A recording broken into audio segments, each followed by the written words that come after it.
Do you remember watching the Boondocks and thinking, there's no way this could actually happen in real life? Well, think again. As it turns out, there have been several instances where life imitated art, and some of the most memorable moments from the iconic show happened in real life. In the episode Beat to Rags, there is a character by the name of Sergeant Gutter, a teenage rapper who parodies real-life rapper Soulja Boy Tell 'Em with his hit song Crank That, being a reference to Soulja Boy's Crank That. In the episode, Sergeant Gutter becomes a more popular artist than the show's recurring character Thugnificent, leading to a feud between the two. The beef between Sergeant Gutter and Thugnificent were in reference to Soulja Boy and Ice-T's beef. In 2008, Soulja Boy and Ice-T had a public feud that garnered a lot of attention in the hip-hop community.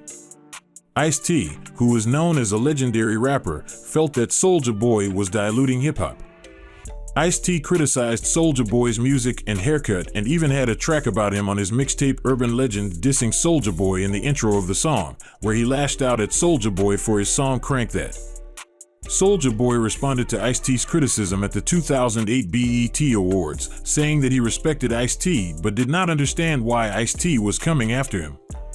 The feud continued with each other beefing on YouTube, which was also the same year the video platform was made, and it was also the early days of internet beef.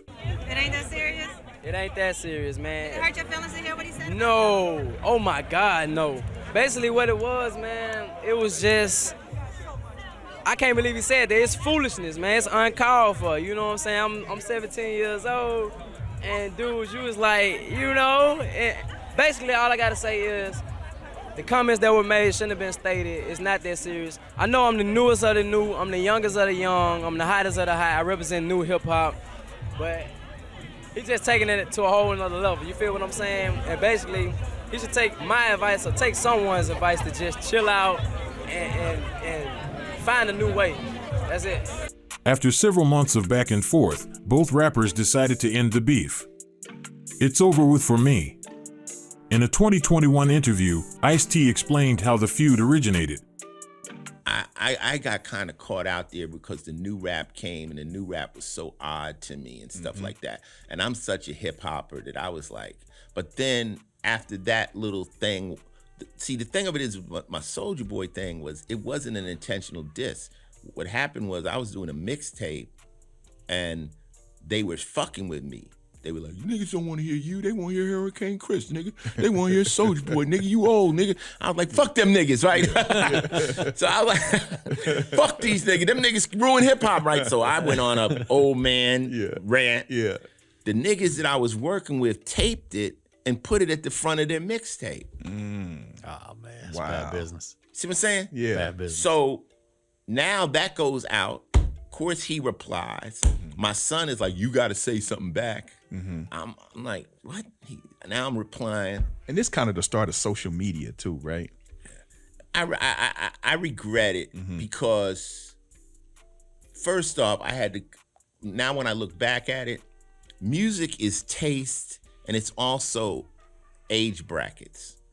So when Soulja Boy and them are 18, 16, 17, how am I in my 40s and 50s supposed to really relate to what they're singing about? Right. They're singing about that age bracket. Right. So when you're a 16-year-old kid, you're singing about a new bike. You're singing about new Jordans. That's your life. If me and you are singing, you might be singing about the price of jet fuel because you got a private jet. Your life is in a whole nother thing. So to make a comment on the young music, it's invalid because we're not in that place. Right. You understand? So I was out of pocket because I was in a different age bracket that shouldn't have been commenting on that age bracket. But it looked more malicious than it was. The episode It's a Black President, Huey Freeman, is the first episode of the third season of the animated TV series. The episode follows a German documentary filmmaker as he follows the Freeman family and other Woodcrest residents from the 2008 election to the inauguration of America's first black president, Barack Obama. In one of the scenes, Thugnificent appears in the episode. His character is portrayed as loud, obnoxious, and immature, and his success is based on being a professional buffoon as a rapper. During a conversation, he reveals that he has no knowledge of Barack Obama. In the episode, Thugnificent questions the existence of a black presidential candidate named Barack Obama, stating, "There ain't no nigga running for president named Barack Obama. No way, man, no fucking way." Later in the episode, he completely changes his oversized everyday outfits to wearing mature clothes, and then he decides to become an activist for African American rights, despite not knowing who Obama is or his political ambitions. Thugnificent not knowing Obama was in reference to rapper DMX, who had never heard of Barack Obama during an XXL magazine interview in 2008 when asked about the presidential candidate. He continued to express disbelief that someone would be named Barack. In the interview with XXL, they asked, "Are you following the presidential race?" DMX replied, "Not at all." "You're not? You know there's a black guy running, Barack Obama, and then there's Hillary Clinton. His name is Barack? Barack Obama, yeah. Barack?" XXL said, "Barack." DMX replied, "What the fuck is a Barack?" "Barack Obama."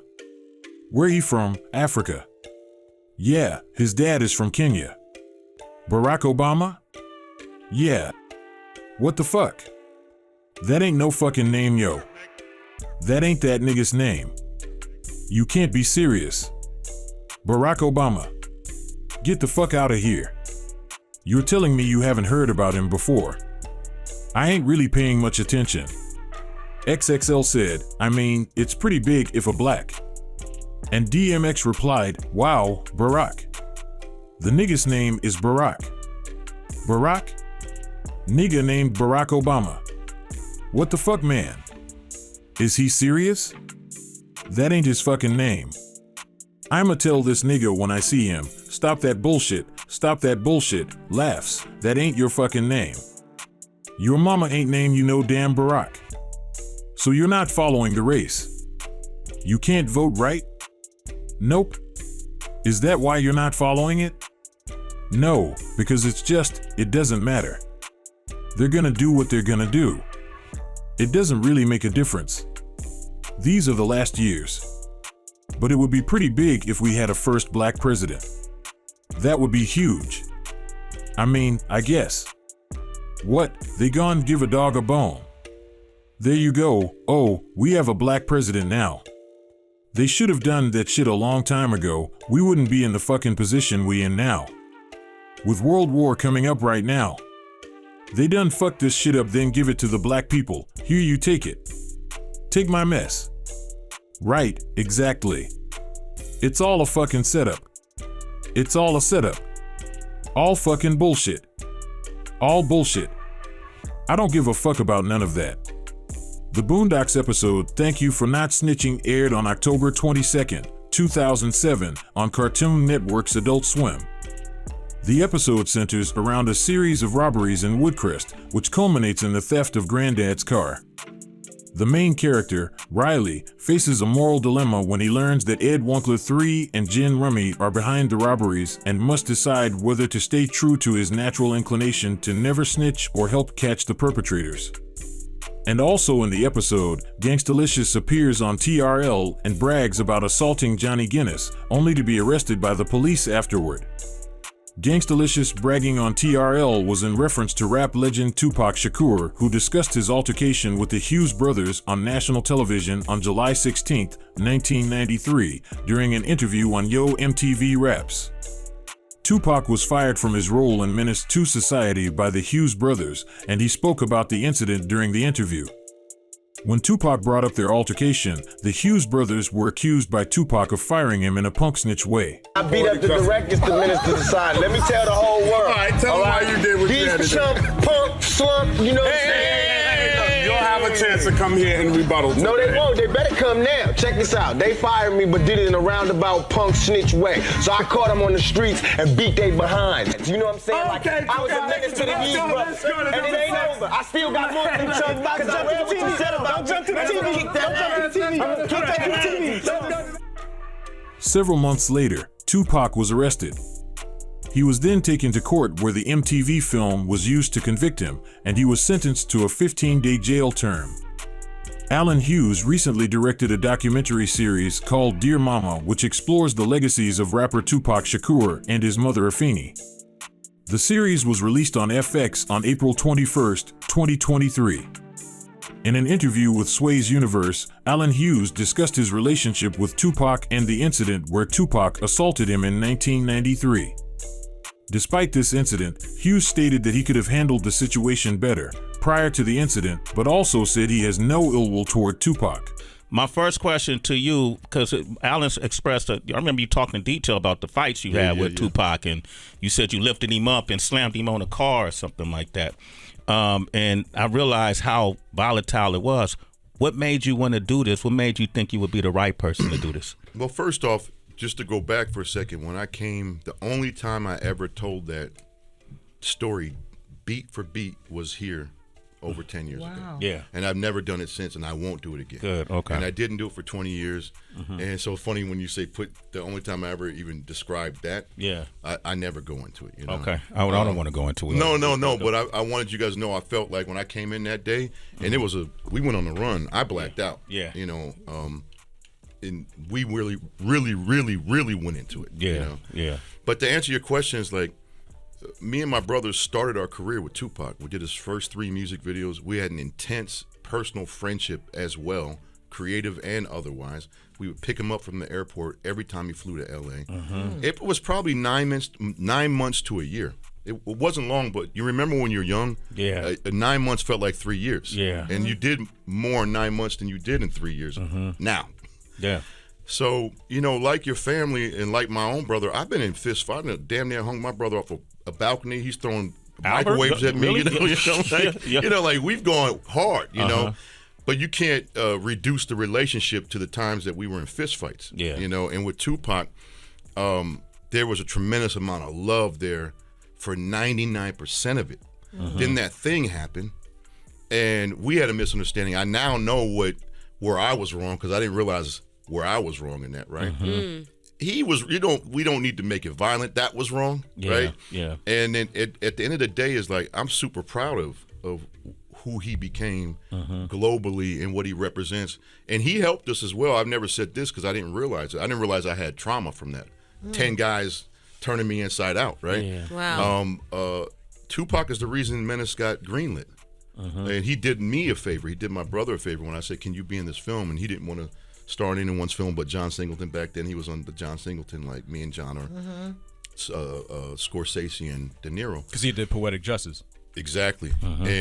But they had, you know, Tupac always looking for that big brother and father figure. He would go all the way once he found that thing he thought it was. And he told us, broke our hearts. He's like, I'm not starring in anyone's movies. Not even, and we started with him. But he still blessed us with like, I'll agree to do this. And that's why the film got greenlit. Yeah. So my point is like, there's no way, I don't operate out of hate. I never could look at things through like hateful lenses. I operate out of love and like trying to understand. Hughes continued on what he would have done differently. Would you have, now knowing what you know today as an adult male, what would you possibly could have done differently with Menace to Society and how that went? Would you have done, with Tupac? Yeah. First of all, besides Tupac, I would have liked to make a better movie, but my brother would say the same thing. Okay. But we were young. With Tupac, he was having a problem with, he's playing the Muslim character, the non-violent character, and he didn't like that it didn't explain how he got to be non-violent, right? But that wasn't what he was doing. He was being very volatile about everything. But the actual disagreement, it's complicated.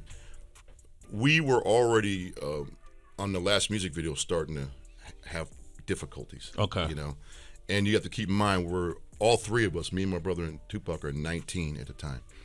He's becoming young. Wow. That's what I'm trying to tell people. Everybody with kids. Yeah. Period. So young black boys, you know, a generation before us, we'd be lucky to be in college, let alone rock star filmmakers, recording artists, whatever. So that's what's really going on, right? But no, I think by the time he made I didn't realize this until I started making this movie. By the time he made the request about like, yo, I want to know why that character got that way. I was like, fuck that. And I was like, fuck that, because fuck you and all your bullshit. You know, like, it was emotional. I could have been like, yo, man, like, let's sit down and work this out, but we weren't on the same page by that time. That's where I was wrong. Yeah. I was wrong about, like, not trying to figure that out. The Boondocks has proven to be a show that not only entertains, but also educates its viewers on different social issues. The fact that some of the show's most memorable moments were inspired by real-life events and people only adds to its credibility and relevance. If you haven't watched the Boondocks yet, now would be a good time to start. And if you're a fan of the show, we hope you enjoyed seeing how these moments played out in the real world. Don't forget to like and subscribe for more content like this, and let us know in the comments which Boondocks moment you'd like to see us cover next.